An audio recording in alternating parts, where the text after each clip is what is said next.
जैसे आपने बोला कि आपके सामने तेजस्वी यादव होंगे और नीतीश कुमार, तो किसको चुनिएगा? तो सर मेरा आपसे डायरेक्टली ये कहना है कि हमारे लिए दोनों काबिल नहीं है, क्योंकि हमारे मेन जो मुद्दा है उन पे कोई बात नहीं करता है। शिक्षा हो गया, रोजगार हो गया, उसके लिए हमें आज भी बाहर आना पड़ता है, अलग अलग जगहों पे भटकना पड़ता है। गजब बेइज्जती है।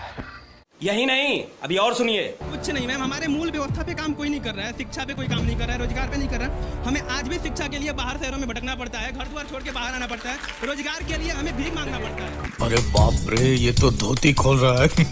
तो ये पॉलिटिक्स में, इंडियन पॉलिटिक्स में नेपोटिज्म कब तक चलेगा? और दूसरी चीज़, ये चाचा भतीजा करते जा रहे हैं, ये नेपोटिज्म कब तक चलेगा? और ये कहते हैं 17 महीने में काम हुआ है और इनकी चर्चा हो रही है। अच्छा काम करोगे तब भी चर्चा होगी, बुरा काम करोगे तब भी चर्चा में रहोगे।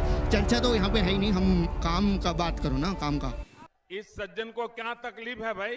मैम, इनके नेता मोदी जी विकास की बात करते हैं, यूथ इंडिया की बात करते हैं, और आपको लगता है कि ऐसे बिहार में रिटायर्ड फेस को लाया जाए जिनका 74 साल उम्र है, वो आके बिहार के विकास कर सकते हैं? मैं बिहार भागलपुर से हूँ। मुझे ये सवाल है कि जैसे नीतीश जी की, जैसे सबको पूरे देश देख रहे हैं कि उनकी मानसिकता अभी किस प्रकार है। वो महिला को कभी नचाने लगते हैं, कोई सम्मान समारोह होती है तो, और उनके बेटा को जैसे कि वो इलेक्शन में लाना चाह रहे हैं निशान जी को, तो मैं ये कहूँगी कि उनके बेटा को उनकी मानसिकता की ध्यान रखनी चाहिए, उनकी स्वास्थ्य पहले ठीक करते हैं, उसके बाद चुनाव में आने की फिर देखी जाएगी बात की बात। गजब बेइज्जती है। हमारे नेता नीतीश कुमार जी के विषय में नाहक ही बहुत तरह के परसेप्शन बनाए जाते हैं। आप बेटियां हैं, जाकर पूछिए अपने माँ बाप से और बिहार के उस अतीत को याद करिए और देखिए कि अब उस बिहार में आप जैसी बेटियां रात के 12 बजे भी घूम सकती हैं। नीतीश जी जब किसी बेटी को प्रोत्साहित करते हैं, फादरली फिगर है, ये इनकी गंदी सोच है कि उस तरह का नैरेटिव सेट किया जाता है हमारे नेता के विषय में। और हम मानते हैं कि इस तरह की घटिया पॉलिटिक्स से किसी है किया जा सकता है। अच्छा, बाढ़ग्रस्त इलाका है, मैम, वहाँ की लड़कियाँ और कोई भी लड़का बाहर पढ़ने के लिए पुलियाँ नहीं थी 2010 से पहले। नीतीश कुमार आए तो पुल और पुलियाँ बनाए। हमारे तरफ नहीं रेल थी, पटना जाने के लिए हम लोग बस से जाते थे मैम। अभी सड़क बनी है, NH बनी है, हाईवे बनी है। काम हुआ है आपके? नीतीश जी अच्छे लगता है आपको? हाँ, आपसे बर्दाश्त नहीं हो रहा था, इतना लोग सवाल पूछ रहे थे। चलिए ठीक है, कोई बात नहीं, उनके प्रशंसक है और इस बात से कोई इनकार नहीं कर सकता। मैं आ रही हूँ, ये 2 सवाल है क्योंकि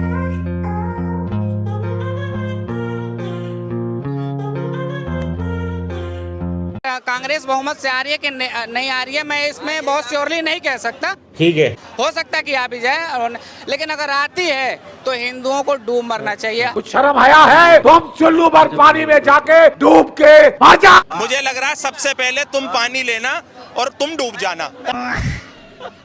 हमारे अंदर सबसे बड़ी कमी है कि तुम यहाँ धर्म की राजनीति कर रहे हो। तुमने यहाँ अस्पताल की बात क्यों नहीं करी? तुमने यहाँ स्वास्थ्य की बात क्यों नहीं करी? बात तो सही है। मेरी बात सुन, माइक मत खींचे, ये यहाँ टुच्चागिरी मत दिखा। क्या कह रहा हूँ? मेरे पे बोला तो लैंग्वेज सही रख। अरे तो भाई बात तो लैंग्वेज सही करने वाली नहीं कर रहा, तू कह रहा हिंदुओं को डूब के मरना चाहिए। शर्म कर ले। शर्म करो, शर्म। ये मरेगा डूब के, अगर बीजेपी का वोट तो सही है। ये मरेगा डूब के।